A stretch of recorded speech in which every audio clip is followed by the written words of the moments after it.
So we're here at Atlanta Grill Company throwing a Kamado Joe block party. We're doing about 40 different menu items today, and I want to introduce you to one of my favorites, pork Ossobuco. This is the shank cut off of a pig coming to us from Cheshire Pork. We're going to smoke it and then go low and slow. So before we get started with this beautiful cut, let's take a look at our grill setup and our charcoal. So we've got a nice bed of coals already from an earlier cook. We're making this about a 7-hour cook at 250 degrees. We're gonna fill this charcoal up to those little air holes that you see around your firebox. So let's incorporate some of these old coals with the new coals so that it lights quicker. And let's make sure we've got some of those air holes open so we've got good airflow.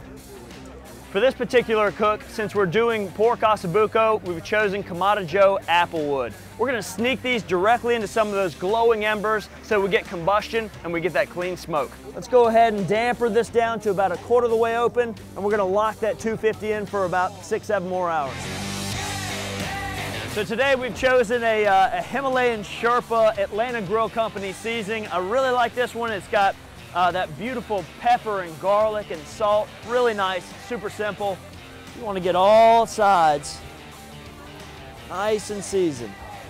And let's give those about 2-3 hours of good smoke. We've got our Ossobuco smoking. Let's go ahead and start chopping up some of the vegetables for the braise. We set it at 250 degrees. It's cold out here. Walked away for a couple hours, came back to it, still 250 on the nose. I don't care if you're cooking in a blizzard, this is the way to go.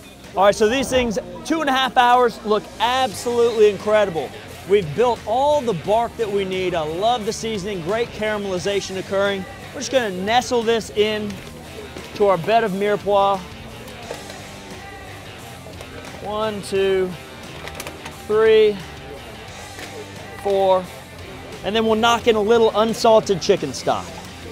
So we're gonna let this cook for about 4 to 5 more hours. The meat will tell us when it's done, when it's just falling off the bone. Take a look at that. Great smoke ring. Look at this, unbelievable. Really nice, the textures are incredible, the aromas, the flavors, it's got everything I want in just a traditional peasant style dish. And great weather for this comfort style food. From our grills to yours, happy cooking.